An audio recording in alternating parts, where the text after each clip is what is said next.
Alright, here we go, guys. We are directly opposite Hanibal, Missouri.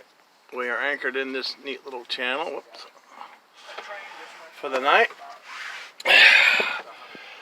And there's Hanibal right there. Directly ahead, let's see, just past that little barge waiting deal, that's the town of Hanibal and the Mark Twain Hotel. And this is not a great camera, but trust me, it's there. We just had to fill fucking more tranny fluid in the middle of that channel because that's where our little temporary fix let go. And we were, wow, it's been a long day. We were adrift there a little bit, couldn't get anything to gear because we were completely out of tranny fluid. And of course there's a barge coming, there was.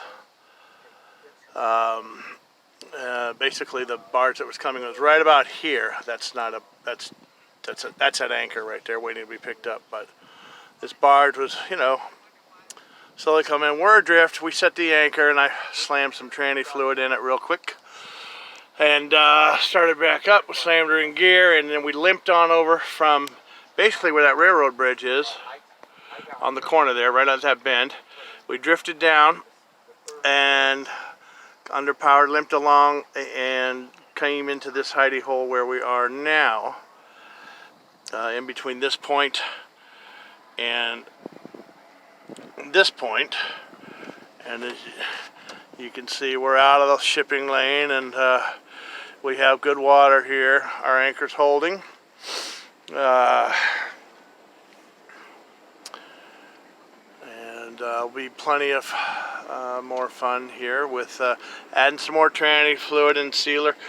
Basically, we're about a slow day's ride to, it's called Louisiana, Missouri. That's where a good mechanic and a diesel fill up is, and a decent good marina where we can make some repairs in a timely way with there's a lift there as well, and I can get the bow thruster straightened out. I don't even know if I've told you guys about this or not, but the bow line got blown off the deck, and the bow thruster sucked it right up in the marina in Quincy. That was last night docking.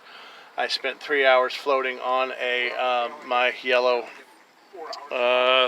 float right here. This morning in the marina, I was, let's see, floating on the first one, over the side with a knife in one hand and holding on to front of the boat as I tried to cut free the bow line that was all wrapped around the prop. And I did that. That was successful to the extent that the thruster was free. We were able to use it for a little bit, but it's not operating properly, so I've just ceased and desist until I can get the rest of there's a little bit of line still wedged in between the propeller and the shaft, so that's of course a fail, and we really need that. And you know, we can just limp along with this tranny holding, hopefully, and just topping it off. We'll get into Louisiana, we'll pull this baby out, and we'll get some new hoses and line, and